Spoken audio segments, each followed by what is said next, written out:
안녕하십니까. 반갑습니다. 이번 강의에서는 C기를 이용해서 전자책을 만들 때 코드 보기 창, 이 부분이 코드 보기 창이잖아요.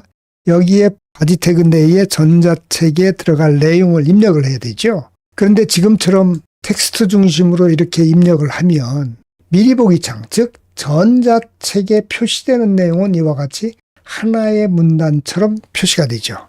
그러니까 우리는 어떻게 해줍니까? 요 엄마야 누나야라는 제목에는 제목 태그를 이렇게 설정을 해주죠. 만약에 H3 태그를 적용한다면 이와 같이 H3 태그를 입력을 해줘야 될 거예요. 그리고 이 엄마야 누나야라는 이 제목이 이 문단의 정중앙에 오도록 하려면 H3 태그의 스타일을 지정해 줘야 되죠. 스타일 꼴 하고 텍스트 얼라인 센터라고 이렇게 정의를 해줘야 된다 하는 얘기죠. 그러면 N쪽에 있던 이 엄마야 누나야가 이 문단의 센터, 즉 중앙에 위치하게 되죠. 이와 같이 직접 태그를 입력해 줘야 된다는 얘기예요. 이와 같이 H3 태그를 지정하고 스타일을 텍스트 얼라인 센터로 이렇게 지정을 해줘야 된다. 이렇게 일일이 입력을 해주려면 상당히 어려움이 있죠. 물론 간단한 것들은 여기에 있는 도구를 이용해도 됩니다만 우리가 이 도구를 이용할 수도 있는데 이 도구를 이용해서 모든 스타일을 지정할 수가 없잖아요. 그러한 때 미리 스타일을 지정을 해놓고 그것을 꺼내 쓰는 그러한 기능을 크립이다 이렇게 얘기를 합니다. 그럼 실제로 한번 간단히 크립의 활용 예를 살펴보도록 하겠습니다.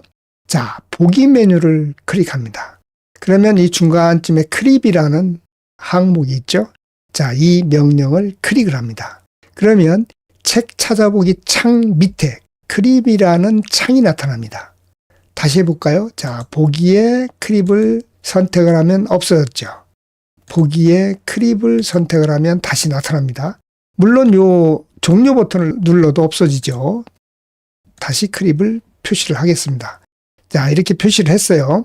그럼 여기에 크립이 나타나죠. 크립들이 나타나요. 이 시집이라는 거는 미리 만들어 놓은 요 엄마야 누나야라는 시에 스타일을 적용하기 위해서 미리 만들어 놓은 클립들입니다. 이 클립을 하나하나 적용을 해보도록 하겠습니다. 자, 이 엄마야 누나야도 원래대로 바꿔놓겠습니다. 이렇게 처음에 입력된 상태로 바꿔놨습니다. 그러면 엄마야 누나야의 제목을 적용을 해보겠습니다. 자, 제목을 적용을 합니다. 그랬더니 어떻습니까? H3 태그 안에 스타일 명령을 적용을 했죠. H3 태그를 엄마야 누나야에 적용한 다음에 그 안에는 스타일 이퀄 텍스트 얼라인 센터라는 이러한 스타일을 지정을 해줬어요. 그러니까 엄마야 누나야가 이 문단의 중앙에 위치하게 됐죠. 그러면 김소월은 저자예요. 자, 저자를 클릭해 보겠습니다. 그랬더니 P 태그가 적용되고 P 태그의 스타일은 텍스트 얼라인 라이트예요. 이 오른쪽에 이렇게 돼 있죠. 그리고 지금 현재 시의 내용은 네 줄이 마치 하나의 문단처럼 한 줄처럼 표시가 돼 있죠. 그러니까 이 네 줄을 하나하나의 문단으로 표시를 해줘야 될 거예요. 그러면 첫 번째 문단을 선택하고 본문, 두 번째 문단을 선택하고 본문, 세 번째 문단을 선택하고 본문, 네 번째 문단을 선택하고 본문. 어떻습니까? 이 본문이라는 것을 클릭할 때마다 P 태그가 적용이 되죠. 그래서 이와 같이 표시가 된 겁니다. 그리고 이 로고라는 게 있어요. 이 로고라는 건 어떻게 되는지 한번 살펴보죠. 자, 엔터키를 치고 여기서 로고라는 것을 클릭을 해보겠습니다. 아이코. 지금 어떻게 됐어요? 점점 밑에 이미지스라는 폴더 밑에 브링걸.png를 삽입을 하라고 그랬는데 여기 이미지가 없네요. 그러니까 여기에 이미지를 불러다 놓겠습니다. 자, 지금 브링걸.png라는 요 그림이죠. 요 그림 파일을 지금 불러왔습니다. 불러오니까 어떻게 돼요? 요 태그에 의해서 브링걸이라는 로고가 이와 같이 추가가 된 것을 확인할 수 있습니다. 요게 이제 이미지 태그를 요 크립을 이용해서 입력을 한 겁니다. 만약에 출판사라든지 어떠한 회사라고 할 경우 로고는 자주 입력을 해야 될 거예요. 그러면 이와 같이 여기다 요 로고라는 클립을 만들어서 요거를 클릭할 때마다 로고가 입력이 되도록 할 수가 있을 거예요. 물론 위치 지정 같은 것, 크기 지정 같은 것은 이제 부가적으로 더 처리를 해야 될 겁니다만. 자, 이번에는 이 글꼴을 보죠. 글꼴이 지금 고딕체예요. 근데 이 글꼴을 바탕체, 즉 명조체와 비슷한 글꼴로 바꾸고 싶어요. 그런 때는 어떻게 하느냐 하면 이 바탕체라는 걸 이용하면 돼요. 이 바탕체는 어떻게 이용하느냐. 이 스타일을 먼저 만들겠습니다. 빈 스타일 시트를 추가를 하겠습니다. 그러면 이게 지금 스타일 0001.css죠. 이것을 포임이라는 이름으로 바꾸겠습니다. 자, 이 포임이라는 이 CSS 파일에는 아무것도 없어요. 그렇죠? 이때 바탕체를 클릭을 해보겠습니다. 그랬더니 바탕체를 사용할 수 있는 내용이 삽입이 됐죠.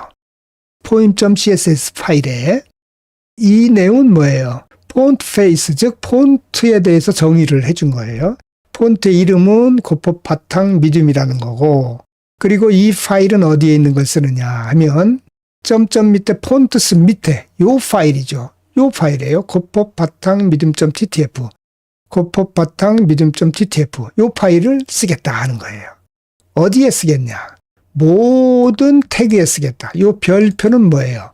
H 태그가 됐든 P 태그가 됐든 모든 태그를 의미할 때 별표를 써요. 요 에스트리스크. 요 별표를 쓰는데 요 별표에 의해서 모든 태그는 고법 바탕 미디움이라는 요 폰트를 쓰게 된다 하는 얘기죠. 요건 어떻게 생겼어요? 이처럼 생긴 폰트를 쓰겠다 하는 겁니다. 그럼 지금 요 엄마야 누나야라는 이 코드보기 창에 있는, 즉 바디 태그에 있는 이 내용이 이 poem.css에서 정의한 대로 바탕 글꼴이 지금 적용이 안 됐죠. 이런 경우에는 어떻게 하면 돼요? 엄마야 누나야라는 요 XHTML 파일을 선택하고 마우스의 오른쪽 버튼을 누릅니다. 그리고 스타일 시트 연결을 클릭해 주죠. 그러면 연결할 시트, 스타일 시트를 선택을 하라는 거예요. 지금 하나밖에 없죠.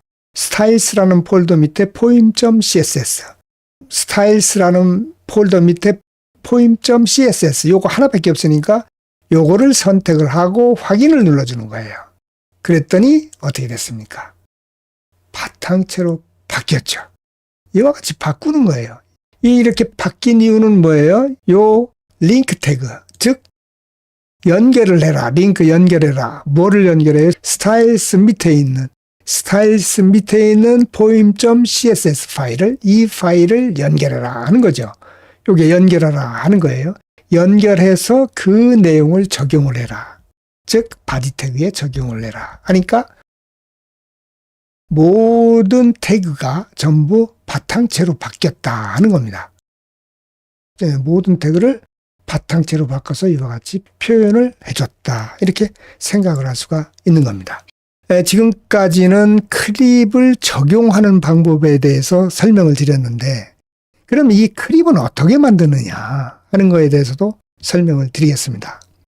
클립을 만드는 방법은 도구모